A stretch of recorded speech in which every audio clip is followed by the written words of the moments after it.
నాకు ఎత్తైన కోటవు నీవే, నన్ను కాపాడు కేడము. కూడి వచ్చిన మీ అందరికీ వందనాలు తెలియజేస్తూ ఉన్నాను. ప్రియులరా, ఈ సమయంలో దేవుని వాక్యము చదువుకొని మనము ముందుకు వెళ్దాం. మత్తయి సువార్త 5వ అధ్యాయము 43 నుంచి 48 వరకు ఉన్నటువంటి లేఖన భాగాలను మనము చదువుకుందాం. నీ పొరుగువారిని ప్రేమించి నీ శత్రువుని ద్వేషించుమని చెప్పబడిన మాట మీరు విన్నారు కదా. నేను మీతో చెప్పినదేమనగా, మీరు పరలోకమందున్న మీ తండ్రికి కుమారులై ఉన్నట్లు మీ శత్రువులను ప్రేమించుడి, మిమ్మల్ని హింసించు వారి కొరకు ప్రార్థన చేయుడి. ఆయన చెడ్డవారి మీదను మంచివారి మీదను తన సూర్యుని ఉదయింపచేసి నీతిమంతుల మీదను అనీతిమంతుల మీదను వర్షము కురిపించుచున్నాడు. మీరు మిమ్మల్ని ప్రేమించు వారినే ప్రేమించిన ఎడల మీకేమి ఫలము కలుగును? సుంకరులను అలాగనే చేయుచున్నారు కదా. మీ సహోదరులకు మాత్రము వందనము చేసి నా ఎడల మీరు ఎక్కువ చేయుచున్నదేమి? అన్యజనులను అలాగే చేస్తున్నారు కదా. మీ పరలోకపు తండ్రి పరిపూర్ణుడు గనక మీరును పరిపూర్ణులుగా ఉండెదరు. దేవునికి స్తోత్రం. దేవుడి మాటలు దీవించి బలపరచునుగాక. ప్రియ దేవుని బిడ్డలారా, 5వ అధ్యాయం 48వ వచనములో సంపూర్ణమైన మాట వ్రాయబడి ఉన్నది. అంటే పర్ఫెక్ట్ వర్డ్ అందులో రాయబడి ఉన్నది. ఏమిటి అనగా, మీ పరలోకపు తండ్రి పరిపూర్ణుడు గనక మీరును పరిపూర్ణులై ఉండవలెను. ఏ విషయములో అయినా పరిపూర్ణుడు, అన్ని విషయాలు అయినా పరిపూర్ణుడు. పరిశుద్ధతలో పరిపూర్ణుడు, పరిచర్యలో పరిపూర్ణుడు, ప్రేమించుటలో పరిపూర్ణుడు, క్షమించుటలో పరిపూర్ణుడు, ప్రాణం పెట్టడంలో పరిపూర్ణుడు. అన్నీ పరిపూర్ణతనే ప్రభు దగ్గర ఉన్నది, పరిపూర్ణతనే. అపరిపూర్ణము ఎవరమనగా మనుషులమైన మనమే. కానీ పరిపూర్ణుడు దేవుడు. ఈరోజు ఎన్ని జరిగినా ఏమి జరిగినా క్రైస్తవులు ప్రేమను చూపుతున్నారంటే అది దేవుని ప్రేమ అని గమనించండి. క్రైస్తవులు ప్రేమ చూపిస్తున్నారంటే అది దేవుని ప్రేమ అని గమనించండి. దేవునికి స్తోత్రం. ఎవరు నేర్పించారంటే ప్రభువు నేర్పించారు. ప్రియులారా, మనల్ని ప్రేమించుకోవడం, ఎదుటివారిని ప్రేమించటం, శత్రువును ప్రేమించటం, ఇది ఎక్కడి నుంచి ప్రారంభమైనది అంటే దేవుని దగ్గర నుంచి ప్రారంభమైంది. అంటే యేసుక్రీస్తు శత్రువును ప్రేమిస్తున్నాడు అని మనం అనుకుంటాం. యేసుక్రీస్తు ప్రేమిస్తున్నాడు, అది మనం ఎరుగుదుము. యేసుక్రీస్తు కంటే ముందుగా దేవుడు అందరినీ ప్రేమించాడు. ఆయన శత్రువుని క్షమించాడు. ఆ కార్యాన్ని బైబిల్ గ్రంథంలో ప్రారంభం నుంచి మనం చూస్తాం. కాబట్టి ప్రేమ అన్నది కలిగి ఉంటే సమాధానం అన్నది ఉంటుంది. ఇటీవల జరిగినటువంటి సంఘటనల్లో నేను మాట్లాడినటువంటి విషయాలు ఏంటంటే, ప్రేమ లేకపోతే, ప్రజల మధ్య లేకపోతే, అంటే వర్గాల మధ్య, కులాల మధ్య, మతాల మధ్య సమస్యలు లేవనెత్తి మనుషులను చంపేస్తే అది పరిష్కారం కానే కాదు. కొందరిని టార్గెట్ చేసి కొందరికి అధికారం ఉన్నదని వారిని చంపేస్తే వారిని చంపేవారు మరొక వర్గం లేస్తుంది, ఖచ్చితంగా లేస్తుంది. గతంలో నేను ఆ విషయం వీడియోలో మాట్లాడింది. కాబట్టి చివరికి ఏమవుతుందంటే భూమి మీద ఎవరు ఉండరు, అదే జరుగుతుంది. అందుకే యేసుక్రీస్తు ప్రేమ గురించి చెప్పాడు, ప్రేమను పంచాడు. శత్రువును ప్రేమించమని చెప్పాడు, అతని ఆకలిగొంటే అన్నం పెట్టమని చెప్పాడు, అతడు దప్పికొంటే నీళ్ళేయమని చెప్పాడు. ఒకసారి మనకి ఎట్లా అనిపిస్తుందంటే చాలా కష్టతరం అనిపిస్తుంది, చాలా కష్టతరం అనిపిస్తుంది. యెషయా గ్రంథం 1వ అధ్యాయంలో చూస్తే దేవుడు అంటాడు, ఇశ్రాయేలు ప్రజల గురించి మాట్లాడుతూ, నేను పిల్లల్ని పెంచి గొప్పవారికి చేసి ఉన్నాను కానీ వారు నా మీద తిరుగుబాటు చేసి ఉన్నారు. వారిని పెంచాను, పెద్ద చేసి ఉన్నాను, తిరుగుబాటు చేసి ఉన్నారు. అలాగైతే దేవుడు ఎంతో పనిష్మెంట్ ఇయ్యారు. బైబిల్ చరిత్రలో ఎన్నిసార్లు మనుషులను ఆయన క్షమించాడు, ఎన్నిసార్లు ఆయన ఇశ్రాయేలు ప్రజలను క్షమించాడు. అంటే క్షమాగుణ.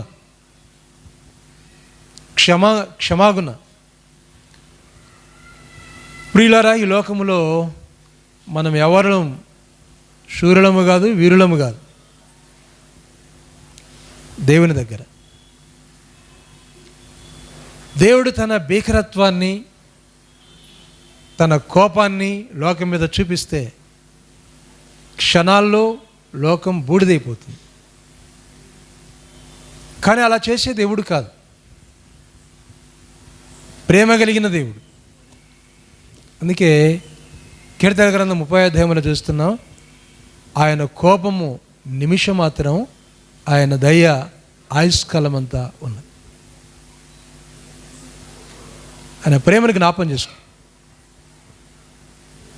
కోపము నిమిషం మాత్రమే, దయ ఆయుష్కాలం అంతా. ఇంకా కోపగిస్తే ఎలా ఉంటుందో పరిస్థితి, ఆయుష్కాలం అంతా. కొండమీద ప్రసంగంలో ప్రభువే ప్రసంగం చేస్తూ పొరుగువారి గురించి మాట్లాడుతూ, శత్రువుల గురించి మాట్లాడుతూ వారిని ప్రేమించండి అని చెప్తుంది. అందుకే ఎంతోమంది దైవజనులు వారిని హింసించినా, బాధ పెట్టినా, శ్రమ పెట్టినా వారు క్షమించారు. దేవుని వాక్యములో స్టెఫనును మనం జ్ఞాపం చేసుకున్నప్పుడు అక్కడ కనిపిస్తుంది, ప్రభువా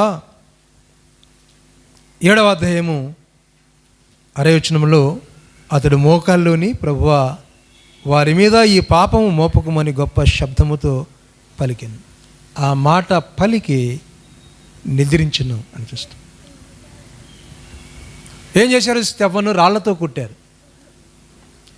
స్టెఫను రాళ్లతో కొడితే ఆయన ప్రార్థన చూడండి ఎలా ఉన్నదో, ప్రభువా ఈ పాపము వారి మీద మోపకం. దీని అర్థం ఏంటంటే వాళ్ళు దేవుణ్ణి ఎరగక ఇలా చేశారు అని, సత్యాన్ని వారు ఎరుగక ఇలా చేశారు అని. సత్యం ఎరుగక, దేవుని ఎరగక, పరిశుద్ధతను ఎరగక మూర్ఖులుగా ఉన్నారు కనుక నాకు అనిపించింది, దైవజనులు, సేవకులు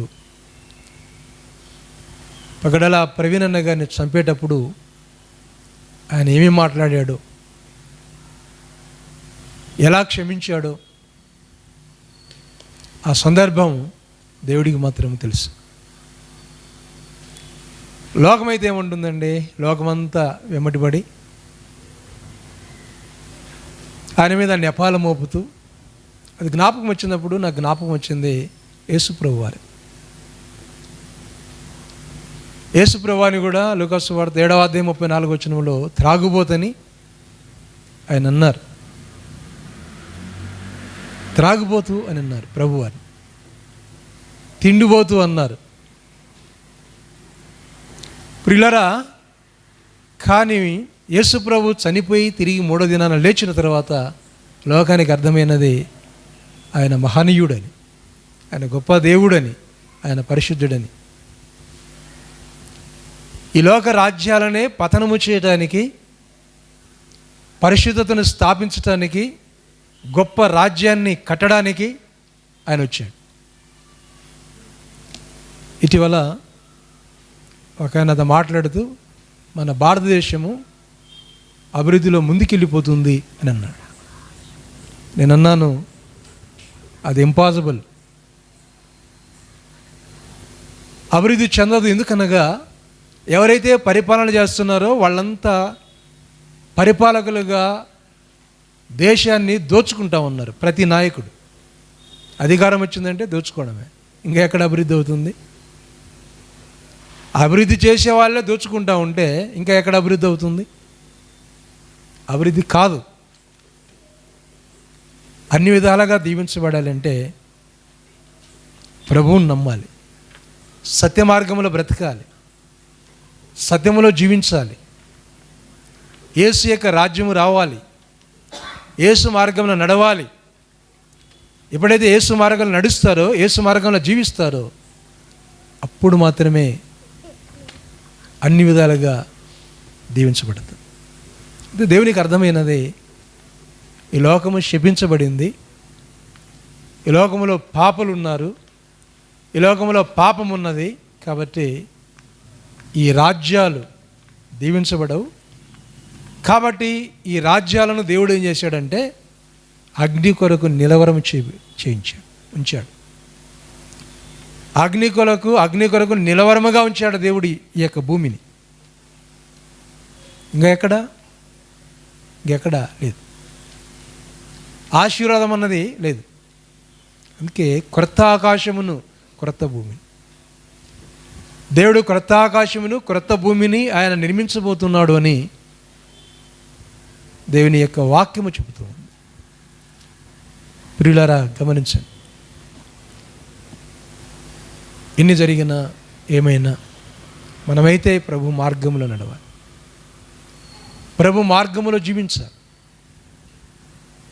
గ్రహంస్థని యొక్క భార్య, ఆమె క్షమాపణ చెప్పింది. ఎవరైతే తన భర్తను, పిల్లలను చంపివేశారో క్షమాపణ. సహోదరి జెస్సికా కూడా క్షమించేసింది. ప్రపంచమంతా చూస్తూ ఉంది, అన్యాయాలను చూస్తూ ఉంది. ప్రభుత్వాలను పడగొట్టేది, ప్రభుత్వాలను శాసించేది దేవుని వాక్యము. సత్యము ఎప్పుడైనా సత్యముగానే ఉంటుంది. క్రైస్తవ బిడ్డలముగా మనం నేర్చుకోవాల్సింది ప్రేమించటము అని దేవుని వాక్యం సెలవిస్తుంది. బైబిల్ గ్రంథములో యోబు భక్తుడున్నాడు, చాలా నీతిమంతుడు. Is a integrity person. ఆయన జీవితంలో పాపము లేదు అని దేవుడే సాక్ష్యం ఇచ్చాడు. న్యాయవంతుడు, యథార్థవంతుడు, పాపమును తృణీకరించినవాడు, నిషేధించినవాడు. ఆ దేశంలో అట్టి వాడిని ఎరుగుదుమా అని అన్నాడు. దేవుడే సాక్ష్యం ఇచ్చాడు. యోబు గ్రంథం 1వ అధ్యాయం. ప్రియులారా, కానీ యోబుకు ఇబ్బందులు వచ్చినప్పుడు, శ్రమలు వచ్చినప్పుడు, బాధలు వచ్చినప్పుడు లోకము నిందించింది యోబును. యోబు యొక్క స్నేహితులు ఎలిఫజు, బిల్దదు, జోఫరు అనేటువంటి వాళ్ళు కూడా నిందించారు, అవమానపరిచారు. పాపం చేసావేమో అన్నారు. రకరకాలుగా మాట్లాడారు. అంటే స్నేహితులైనా దగ్గరికి వచ్చి వాళ్ళైనా సహకరిస్తారు అని అనుకుంటే ఆ స్నేహితులు కూడా సహకరించలేదు. ఆ స్నేహితులు కూడా అలా నిందించారు. ప్రియులారా గమనించండి. కానీ దేవుడు ఒక దాన్ని చెప్పాడు, ఒక దినాన్ని చెప్పాడు, ఆ శత్రువులు ఎవరైతే స్నేహితులు ఉన్నారో మీరు వీళ్ళు క్షమాపణ అడగండి. అక్కడికి వెళ్ళి యోబు గ్రంథం 42వ అధ్యాయము 8వ వచనం ఒకసారి చదువుకుందాం. యోబు గ్రంథం 42వ అధ్యాయం 8వ వచనం. కాబట్టి 7 ఎడ్లను 7 పొట్టేళ్లను మీరు తీసుకొని నా సేవకుడైన యోబు యొద్దకు పోయి మీ నిమిత్తము దహన బలి అర్పింపవాలని. ఎవరి నిమిత్తం? వారి నిమిత్తం, స్నేహితుల నిమిత్తం. ఎందుకంటే వారు తప్పు చేశారు. దాని గురించి ఆలోచన చేయాలి, దాని గురించి ప్రార్థన చేయాలి. ఏం లేదు, నేపాలు మోపారు. ఇంకా యోబు జీవితంలో ఒక్కడే మిగిలిపోయాడు నీతి కొరకు. కుమారులు ఉన్నారా? కుమార్తెలు చనిపోయారు. భార్య ఉన్నదా? ఒకసారి 19వ అధ్యాయంలో రాయబడి ఉన్నది, అక్కడ నా భార్యకు నా మీద అసహ్యం కలిగెను అని ఉంటుంది. ఇంకా మిగతా వాళ్ళంతా దూరం అయిపోయారు అని ఉంది. బైబిల్ గ్రంథం 19వ అధ్యాయము 17వ వచనం. 19:17. నా ఊపిరి నా భార్యకు అసహ్యము, నేను కనిన కుమారులకు నా వాసన అసహ్యం. చూడండి ఎలా ఉన్నదో. కుమారుల తర్వాత వారు వెళ్ళిపోయారు, అది వేరే సంగతి. ఉన్నప్పుడు నా భార్య నా ఊపిరి నా భార్యకు అసహ్యము, నా పిల్లలకు కూడా అసహ్యముగా ఉంది. అంటే ఆయన స్థితి అలా అయిపోయినది. కానీ అబ్రహాము కాలం లాంటి అప్పటివాడు యోబు. అబ్రహాం కాలంలో ఉన్నటువంటి వాడు యోబు. బైబిల్ చరిత్ర ఎలా ఉంది. అందుకే బైబిల్ని ఏమంటారంటే యోబు గ్రంథం ఆది కాండంకి సంబంధించినది. అసలు ఆది కాండం కంటే ముందున్నది యోబు గ్రంథం అని చరిత్రకారులు కొంతమంది చెబుతారు. అప్పటి కాలంలో అంత గొప్ప భక్తిపరుడు యోబు. ప్రియులారా, ఇంత లోకమంతా కలిసి అపహాస్యం చేస్తున్నట్టుగా చూస్తూ ఉన్నాం. ప్రియులారా, కానీ ఏం చేశాడు యోబు? వారిని క్షమించాడు.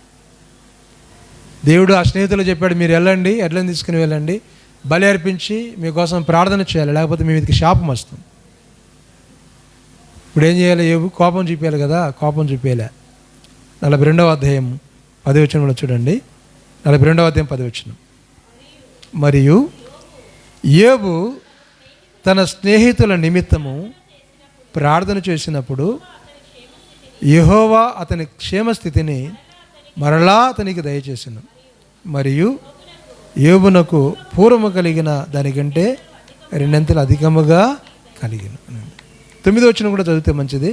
తేమాన్యుడైన ఎలీఫజును, షూహీయుడైన బిల్దదును, నయమాయితుడైన జోఫరును పోయి యెహోవా తమకు ఆజ్ఞాపించినట్లు చేయగా యెహోవా వారి పక్షమున యోబును అంగీకరించి.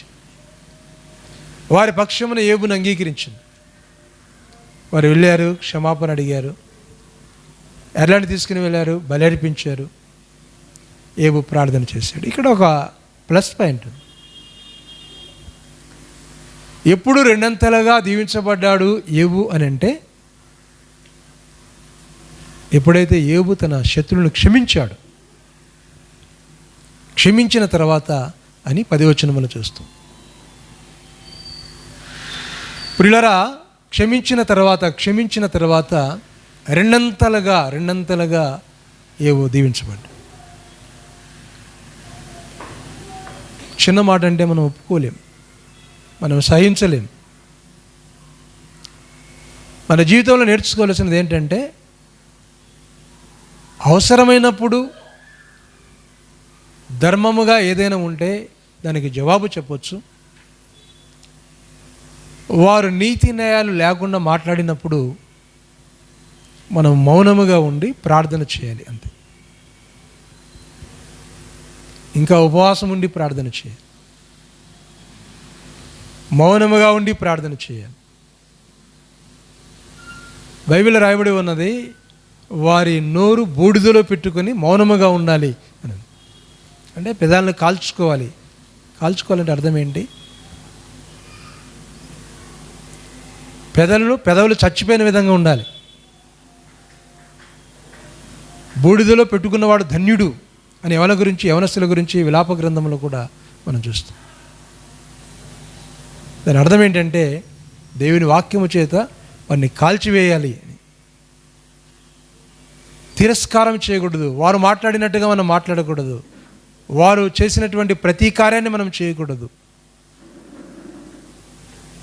అందుకే యేసుప్రభు ఒక మాట అన్నాడు, నువ్వు ప్రార్థన చేయనప్పుడల్లా అన్నాడు, when you are praying you are remembering your enemy, you can pray to for enemies అని.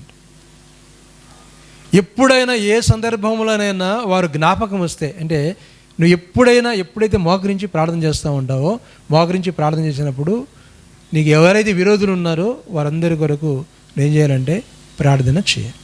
జ్ఞాపకం చేసుకో. ఈ మాట గుర్తుపెట్టుకోండి. ఒకవేళ శత్రువులు పలకరించకపోయినా పర్వాలేదు, కానీ మనకు విరోధముగా ఎవరున్నా, మనకు శత్రువులుగా ఎవరున్నా, మనకు విరోధముగా ఎవరు మాట్లాడినా, మనకు ఇరుగువారైనా పొరుగువారైనా ఎవరు మాట్లాడినా మనం చేయాల్సిన పని ఏంటంటే, మనం ప్రార్థన చేసుకునేటప్పుడల్లా, కుటుంబ ప్రార్థన చేసుకునేటప్పుడల్లా ప్రతి సమయంలో ఏం చేయాలి? మనము క్షమించాలి. వారిని క్షమించి, ప్రభువా వారికి తెలియదు గనక వారిని క్షమిస్తున్నాం, వారికి తెలియదు గనక వారిని క్షమిస్తున్నాం ప్రభువా అని ప్రార్థన చేయాలి. ఏబు క్షమించాడు గనక రెండంతలుగా ఏబు దీవించబడ్డాడు. ప్రియులారా, ఇక్కడ దేవుని మనసు క్షమించటం. క్రొత్త నిబంధన గ్రంథంలో యేసుక్రీస్తు ఎందుకు క్షమించాడంటే దేవుని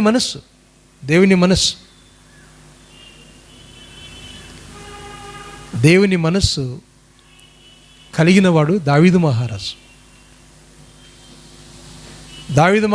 దేవుని మనస్సు కలిగినవాడు. అయితే ఇక్కడ ఒక కిటుకున్నది గమనించండి. మనం వ్యక్తిగతంగా ఎప్పుడు ప్రార్థన చేసినా మన శత్రువుల రక్షణ కోసం మనం ప్రార్థన చేయాలి.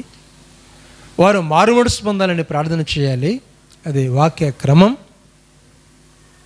అయితే శత్రువును క్షమించాలి అంటే ఒక లాజిక్ ఉన్నది. ఇక్కడ లాజిక్ ఏమి కాదు. అయితే ఆ శత్రువు క్షమాపణ అడగాలి. అది దేవుని వాక్యం. క్షమాపణ. బైబిల్లో ఇశ్రాయేలు ప్రజలతో మాట్లాడినప్పుడు దేవుడు చాలా సందర్భాలు అంటాడు, నన్ను అడిగినట్లయితే నేను క్షమించేవాడిని కదా. భక్తుల యొక్క జీవితంలో వారితో అంటాడు, నేను క్షమించేవాడిని కదా అని ప్రభు అంటాడు. ప్రియులారా, దావీదు ఆయన రాజుగా ఉన్నాడు, వృద్ధుడయ్యాడు. వృద్ధాపంలోకి వచ్చినటువంటి సమయంలో కొంతమంది పార్టీ మారారు. ఇప్పుడు ఎట్లా మారుతున్నారో పార్టీ అలా మారుతూ ఉంటారు. ముసలోడు కదా, ఈయనదేమవుతుంది అని. అక్కడ ఇంకొక వర్గం లేచింది. ఏ వర్గం అంటే అబ్షాలోము వర్గం. అబ్షాలోము కుమారుడే. ముసలోడు కదా, ఏం పరిపాలన చేస్తాడు, అయిపోయింది అని. అంటే నేనే రాజుని కావాలి అని. దావీదు తర్వాత నేనే రాజుని కావాలనుకున్నటువంటి అదోని అనేటువంటి ఆయన ఒక వ్యక్తిని చూస్తాం. రెండవదిగా అబ్షాలోముని కూడా చూస్తాం. మేము రాజు కావాలా అని.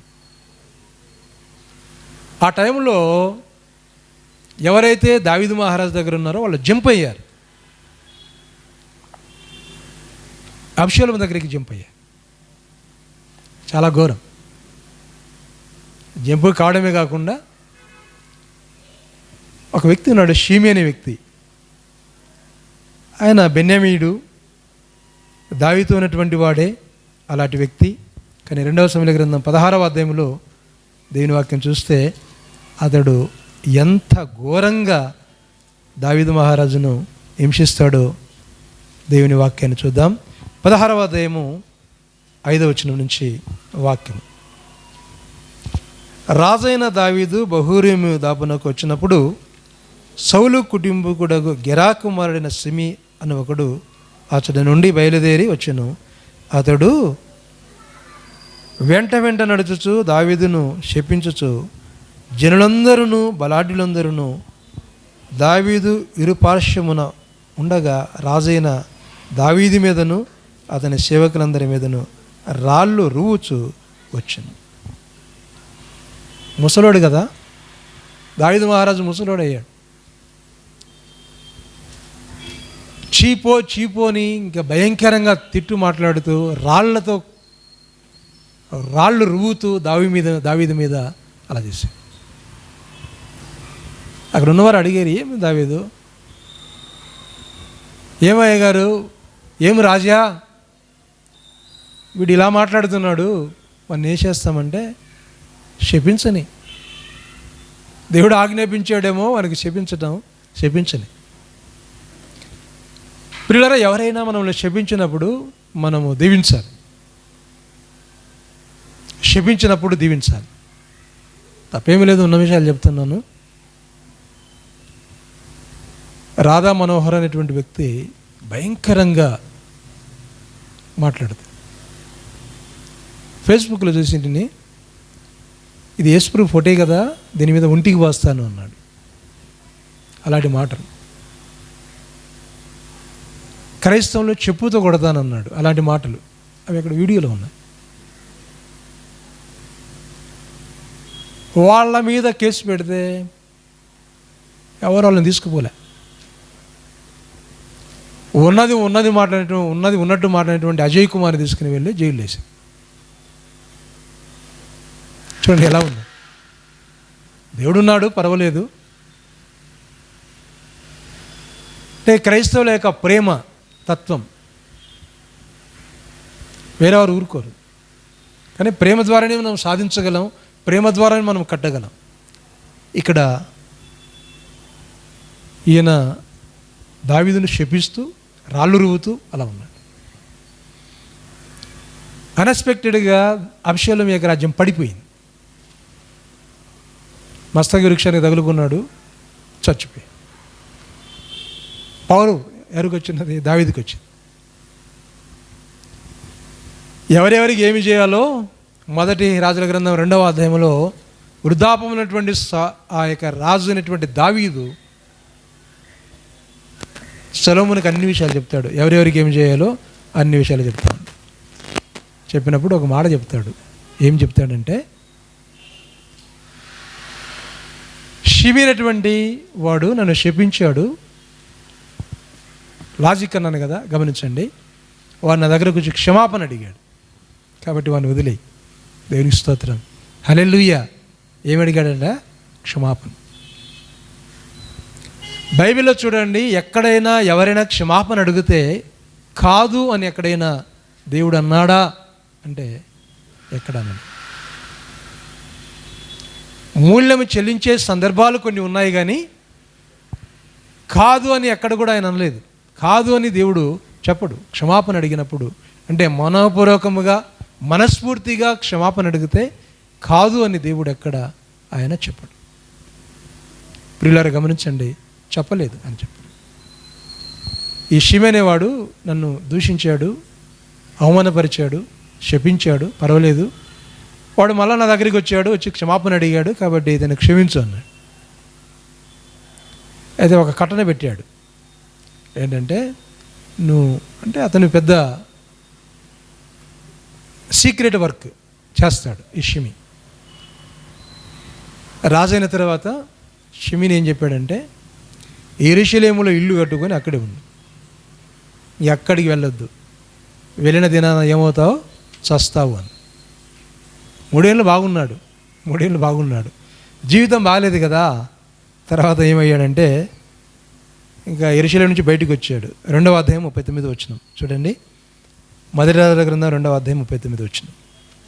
అయితే 3 సంవత్సరములైన తర్వాత సిమి యొక్క పనివారిలో ఇద్దరు పారిపోయి మయాకా కుమారుడైన ఆకీసును గాతు రాజునొద్దకు చేరిరి. అంతటా నీ వారు గాతులో ఉన్నారని షిమీకి వర్తమానము రాగా సిమి లేచి గాఢ గంతగట్టి తన పనివారిని వెతకటానికి గాతులోని ఆకీసునొద్దకు పోయాను. ఏలాగున షిమి పోయి గాతులో నుండి తన పనివారిని తీసుకుని వచ్చాను. ఇలా చేశాడండి. అయితే ఏమి జరిగినదంటే ఒకసారి 42 వచ్చిన చూడండి.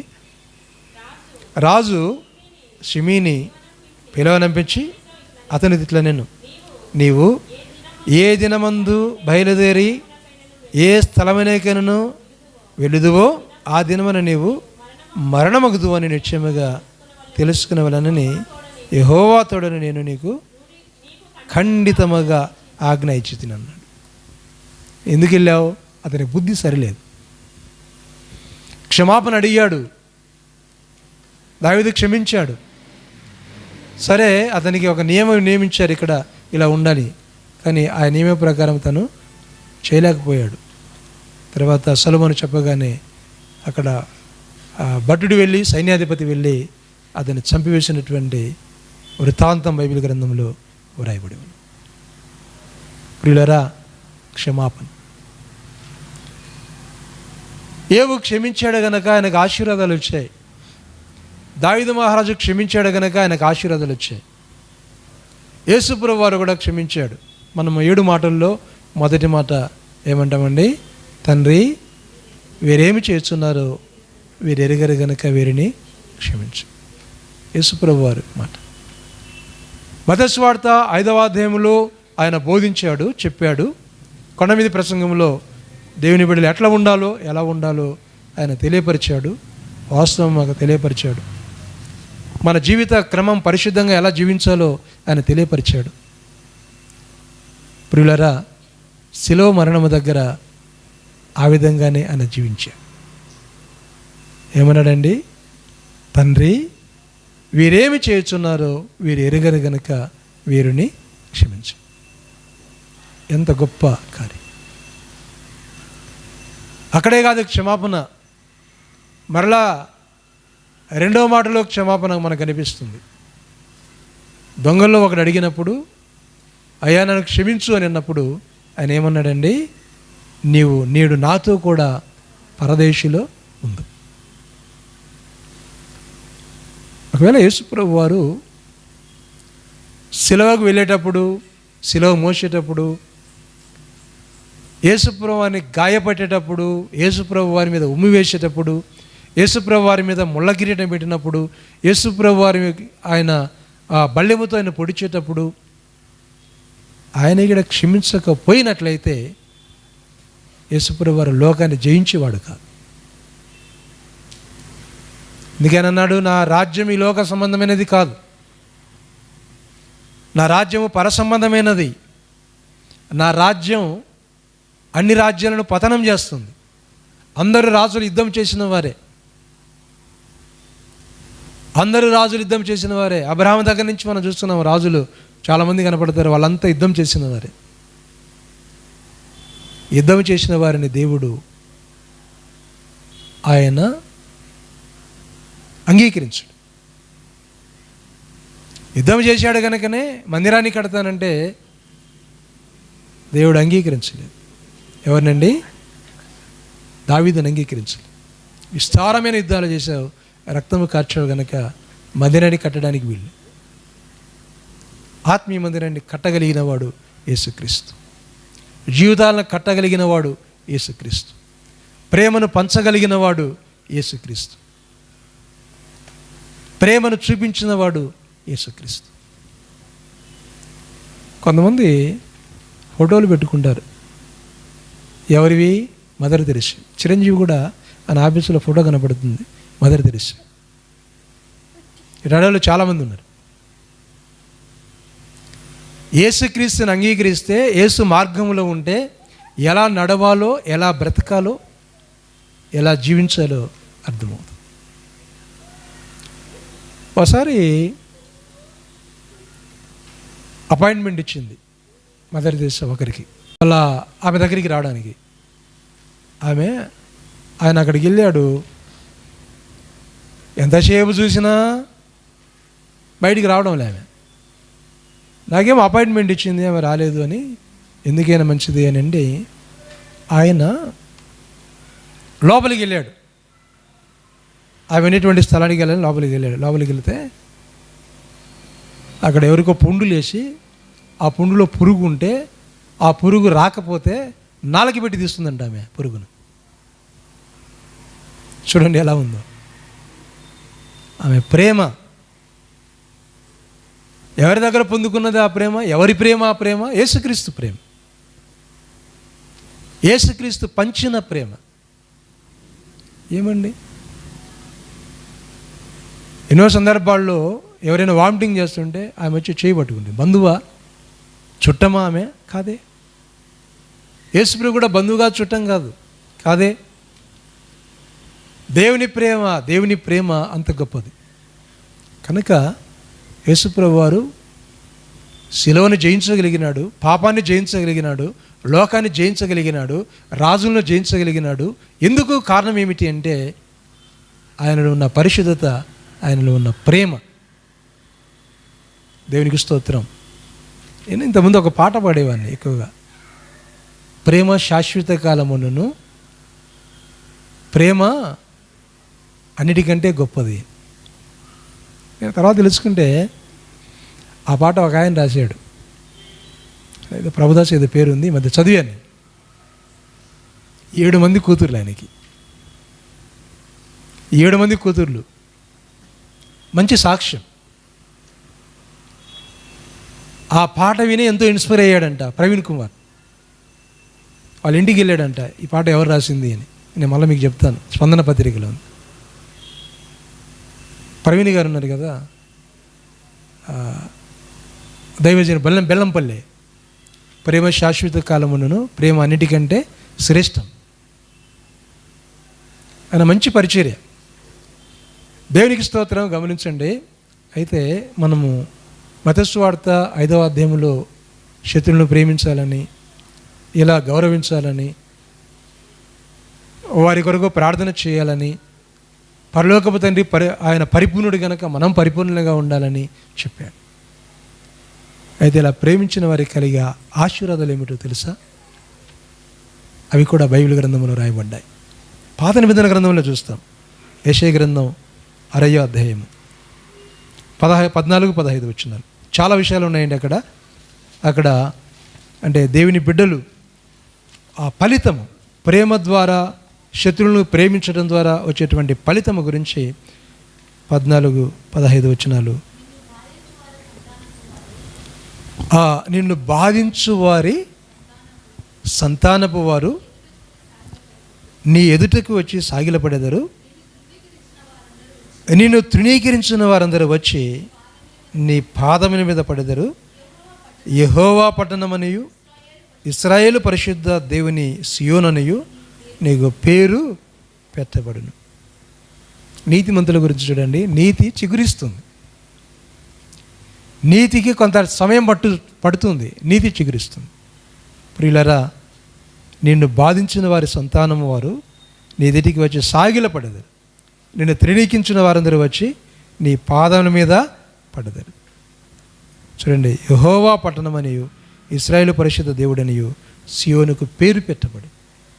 అందుకే ఇక్కడే 20వ వచనంలో అంటాడు, నీ సూర్యుడు ఇంకనూ అస్తమింపడు, నీ చంద్రుడు క్షీణింపడు, యెహోవాయే నీకు నిత్యమైన వెలుగుగా ఉండును, నీ దుఃఖ దినములు సమాప్తమగును. ఎవరి గురించి మాట్లాడుతున్నాడు? నీతిమంతుల గురించి. నీతిమంతుల గురించి ప్రభు మాట్లాడుతున్నాడు. నీతిమంతుల గురించి ప్రభు మాట్లాడుతున్నాడు.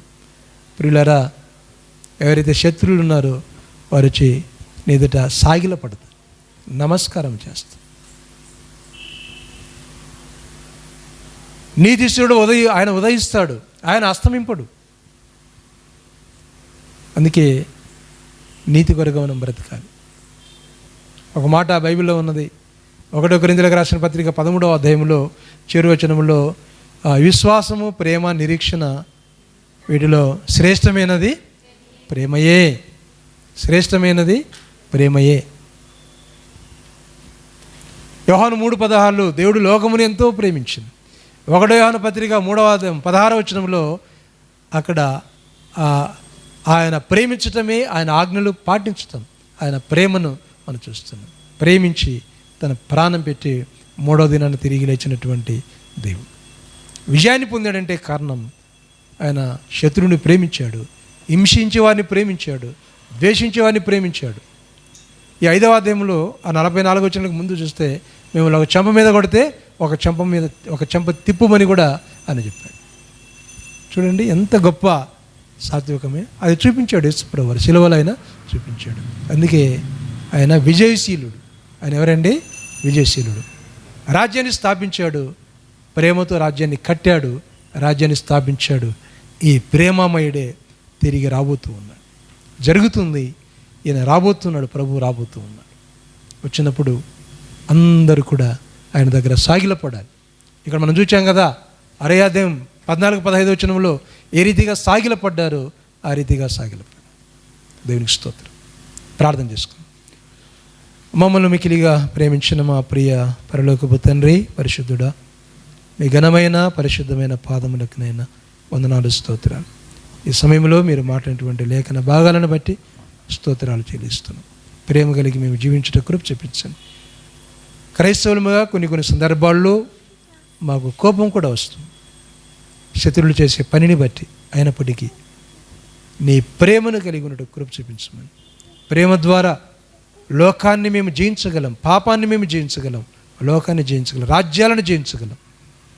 కానీ ఓర్పును, సహనము, దీర్ఘశాంతం మాకు దయచేసి మమ్మల్ని బలపరచమని యేసు నామమున ప్రార్థించి వేడుకొనుచున్నాము తండ్రి. ఆమేన్. God bless you. నా శత్రువులు నన్ను తరుము